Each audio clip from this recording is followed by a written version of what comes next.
That was intense. I was just thinking about when I was playing the intro, do, do, do, like superhero, and then I panicked. I panicked. I was like, what?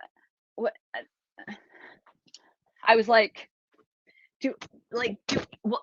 Do I need to do something? Because then when you're done with that epic video, then there's me.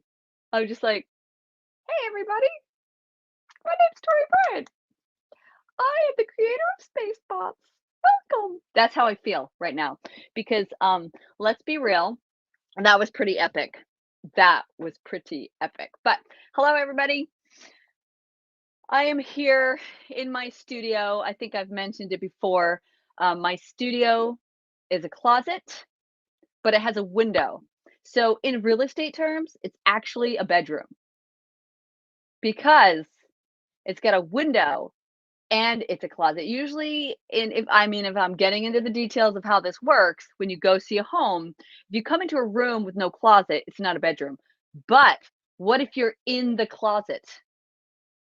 I mean, I've been in a lot of closets. I've come out of the closet recently. Well, not too recently. I feel like 15 years has just flown by, but actually came out of the closet when I was 30. Which seems late. I'm a late bloomer, but I'm in a closet. I'm doing my work in a closet. I think I've talked about it before, but I figured I'd just announce it. I have a window, the tiny, cute, tiny little window. My house was built in the 30s, 1937. And it's the shape of like a Gothic-esque, like it's got a point, this little narrow thing, brings light into the room that I usually block. But today I felt like it was actually bringing some nice color. I mean, it actually even made my hair look darker than all white. So I was totally into that. I figured you guys would appreciate it too, make you think that I'm younger than I am. Um, Welcome to my live Spacebots time zone, timeline, time thing. I wanted to start out by saying thank you so much for everybody that participated in the foundation auctions. It was super cool. Gas wars have been crazy. It's affecting all of us. Whether you're big on collecting or just collecting for the first time, it's been really kind of a buzzkill, absolutely buzzkill. So I do appreciate, people that came out to vote, to bid, but I also appreciate people who wanted to and just couldn't and just made a little noise, tweeted and just, appreciated the work that I was doing. That's always fun to hear what people like and what people don't like. I feel like I get both sides. This is always good. Today, I thought we would kind of talk a little bit about the nostalgia of Spacebots. It's been mentioned a few times and it makes me the first time I had a tweet saying, "Oh my god, it's just reminds me of when I was a kid and there's so much nostalgia and, you know, blah de blah, blah blah blah." Made me so happy because a lot of my work I think if you've seen in the past, I do a lot of toys, um, connecting to my childhood. But the funny part is I haven't started the series yet, but I also do candy. And it's not just like the current candy, that's boring. Maybe not for people who are young, but I'm into like the little like the little beads on a paper. You remember that? You like take up the pe and like try to gnaw it off the paper.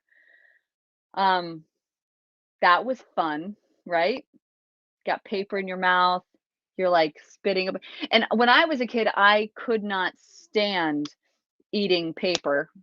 Some kids could, if you can imagine that, but I couldn't absolutely stand gnawing on paper. So that candy was like, I mean, it was a hit or miss. Really depended on how bored I was that day. But if we went to the candy store, back in the day, they called it the 5 cent or the penny candy. I think I was the 5 cent range. I think someone like Kevin um, was the 1 cent range. Not gonna put words in his mouth, but I think we're just enough age apart where he was getting the 1 cent penny candy. So I would go into the candy store and literally there would just be jars everywhere. Cause yeah, it really was that way. It wasn't That's not just the movies, that's real life and not pandemically safe either. I'm sure nowadays it'd be like they'd hand you gloves. and then they'd look at the parents and be like, "Don't let them my daughter would just grab a jar and dump it on the ground and be like, "Oh god, I'm so sorry. Do you have room?" Um, so there are a lot of really cool vintage candies. I think whoever has been that time period, there's a lot of history and memory there. That is something that I remember fondly, and at some point I've done paintings of candy before. Only a few have seen them in within the NFT space. They're very special and precious to me. They bring a lot of memories back, and in the future I will be doing some work that have, I one painting I did was like a pile of candy canes because I'm really into, again, I promised myself I wouldn't be this person, but I am. I'm really into repetition. I told myself I wasn't going to be into repetition because of my history of painting pottery for my mother. And now I'm like, give me a pile of green apples and I'll do a painting of it. And they're like, green apples, that's boring. But it's like there's something about the repetition of the overlapping of the same product. I feel like when I was in college, I was inspired by the classics. I mean, I went to a fine arts school, a very traditional school based on oils, figures, everything visual representation.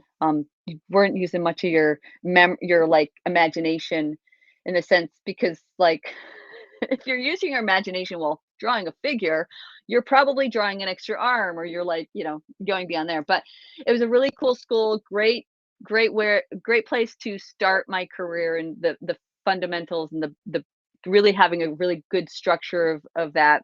Um, but it was a lot of fun, and I started in my 2nd or 3rd year of college, I started really figuring out what I was gonna be doing. I loved portrait when I started, I was really good at portrait, but when I got to the color part, it broke down, I would have this painting of this face, and it would, like, look just like the model, and everybody would be, like, walking by like, "Holy shit, like, that's spot on." I'd be like, "Thank you," and then I'd, like, start to mix color, this is oil, and it would just all downhill from there. And it was because I hadn't quite wrapped my head around what how I wanted to present my work, what because when you're doing an underpainting, it's just about applying a single color, a value range, and just getting the look of the person. When it gets to the color aspect, it's about color, expression. It goes so beyond. And at that point, I really didn't know how to mix color. And what that meant was I really didn't know. I saw the lips, I could see the color, but I was so it's not like mixing red and blue makes green. Wouldn't it be funny if I said purple? And you guys would have been like, "Wait." You'd have to, like, go online and look it up. Red and blue. No, she's wrong. Nope. Yep, that's a different color. She doesn't know what she's talking about. Um, but I would be there seeing a color and try to mix it, and it was always wrong. And also the thing I think it's important to mention when you're in that timeline, and I think a lot of us can relate to when we're just first learning, is you're applying it to a white canvas or you're applying it to a color on your page that's not against what you're looking at. So the lips on someone was against a skin tone, was against lighting scenario and so on. So there's all of these things complexities that you have to think about. And when I got to those complexities with figure, I just crashed and burned every single time. It took me a long time to get back into portrait painting because it burned me so I like it just so damaging to start applying color to a character or a person and then just having it break down so quickly and all that hard work for the first phase and I would kill it with the second phase. Um, there was a lot of that. It happened in landscape, same thing. Even though it's more abstract and you just do your own thing, like abstract painting isn't as easy as it looks. Like you're like, oh, you just put a splash here. And no, it's like really complicated. Everything that goes with each other. Anyway, so I'm going along and my first, this was my breakthrough painting, which is why I'm so into candy and nostalgia and things like of this nature. My first breakthrough painting for color was a pile of candy canes. I had a clear jar.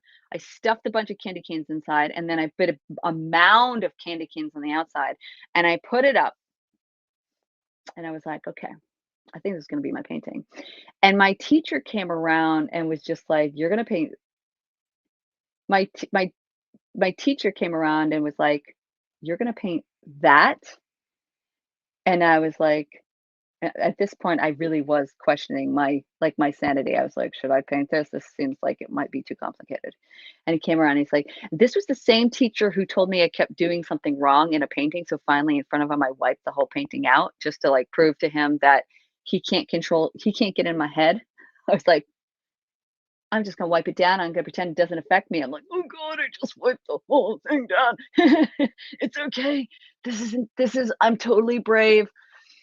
So I have these candy canes, and he's like, "You're gonna do that? That's, you know, okay." And so I was like, at that moment, at that moment, I was like, I am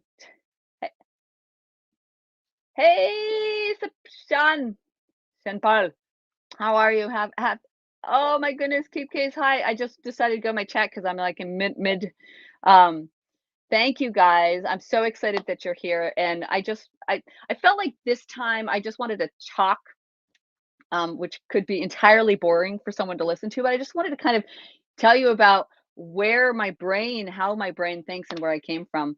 And we're, just talking about when I first figured out color was a big deal for me. And it was through things that I really had passion for. And the candy canes, my teacher was like, "You're going to paint that?" Like, what? Um, what I found out about myself at that moment was yes, yes, I'm gonna paint that. Now that you've questioned that I'm capable, first, number 1 rule with me, I'm sure there are actually like a handful of rules. Number 1 rule with me is never question my abilities. Usually goes wrong for the other side. Um, a good example of that is when I play pool in a pool hall or at a bar. If I one time, I'll give you an example. One time I overheard a few men over in the corner saying like I was having a bad pool night. Like I'm playing and I'm just like, "Oh my god, I'm just not hitting the runs that I usually hit." And so I was irritated with myself, but I hear he's like, "Okay, I put my quarters on that table. She's like not very good. We're just going to play the next game. We'll win no problem." And I was just like, and my friend Josh, who's standing there, looked at me and he was just like, "Oh my god." Like he knew. And I was just like, "Really?" Okay. And I came to the table and I just was so mad that I didn't say I was mad, but I was fuming, and my friend, could tell. And he just looked at them and he was just like, "Good luck." And they racked the balls. I cued my stick. I went and I ran the fucking table. They did not get up at the table one time. I ran every ball. And the guy was like, "Oh, I swear she wasn't this good on the last I don't know what's," and I was just like, "Mhm." And then my friend made a little comment to them like, "Well, next time, maybe not whisper where she can hear you that she like." That's usually this has happened my entire life. Usually when people are against me in the sense of thinking that I'm not capable of doing something is usually when I come to the game and I'm just like, "Bring it!" Same thing with that. Teacher was just like, "You're gonna do that?" And I was like, "Yeah, I'm gonna do that." And first painting, and it unlocked every question I had with color because I was working against the same object, against the same object, against the same object with different layers of depth and light and shadows and the stripes. Oh my god, I'm surprised I feel like I slept and dreamt stripes. And it was just one of those moments where when I was done, because I was also using a clear glass jar in the middle of it. So you had a pile, a glass jar, all of this, everything white, red. I had a white part, a white background. So it was and I painted it. And I was so, not only so proud of myself, but it was the entrance and introduction into, "Oh, I can do this." So, moving beyond that, it was just the way I thought. It showed me my capabilities to myself, not only to others going, "Wow, wait, you painted that? Are you crazy?" But I just went crazy. That turned into my thesis, which was piles of, um, marbles Oh, geez, piles of mints, piles of dominoes, piles of candy, piles everything. Like, I went into a pile frenzy. My entire thesis was piles of, and it was the same color on the same color with clear glass and so on. And it was basically taking my entire history as a child and putting it into an image. I was really into collecting old marbles and swallowing them, which interesting. When I was about 4, I had a marble in my mouth. I was laying on the bed, and I thought to myself, I shouldn't have this marble in my mouth. I'm likely to choke. And it was one of the big marbles, like not the little tiny ones. It was like one of the big ones. While thinking that, I swallowed the marble and I was choking. I could not breathe. And I remember I had a choice. I could go to the door and try to find my mom. That's just a smart tactic, but I didn't. Instead, I went into the bathroom and started drinking water, trying to get the marble to go down. I am alive today because of that smart strategy. Don't try this at home, kids. But I almost died choking on a marble that I told myself as a 4-year-old that I shouldn't be doing it, and then I flipped upside down on the bed. I was laying on the bed with a marble in my mouth, and of course, I swallowed it and choked. Um, but I managed to survive. So I collected marbles. I collected old dice. I collected all vintage stuff. My grandparents lived on a horse farm, so I collected a lot of old vintage things, and so that's kinda like the history of how I kinda got here. Then I have a daughter coming in who's probably gonna say hello. Um, so it was interesting, and then in college, someone had mentioned to me, "Are you inspired and influenced by Wayne Thiebaud?" I don't know if you guys know that artist, and I was just at that point, I didn't know who that was, and I was like, "Who's that?" And then I looked up Wayne Thiebaud, and again, you can see, oh my god, I was just like, "What?" He paints food, all nostalgia, like, he even does, like, lipstick containers, which, isn't really my thing, but maybe I'll try to put some on later. But, like, in that, like, the gold containers and the chrome and the shine and the cakes. He did cakes. He did this really cool series of paint cans, which I was inspired. One of my watercolor paintings was inspired by that, and I did a little paint can with color. And um, he's dope. So at some point, I would say, check his art out. But that's kind of where I've been inspired. My grandparents collected vintage stuff when I was little. Their house was built in the 1800s, the oldest house in our town that I lived in. And then it burnt down, unfortunately, which was a huge catastrophe for our family. A little too much information, but all of their vintage stuff burned down. I was a horse farm, so that when the house went down, the horse farm was survived. Horses were okay, but my uncle was in the house, so he passed with the house.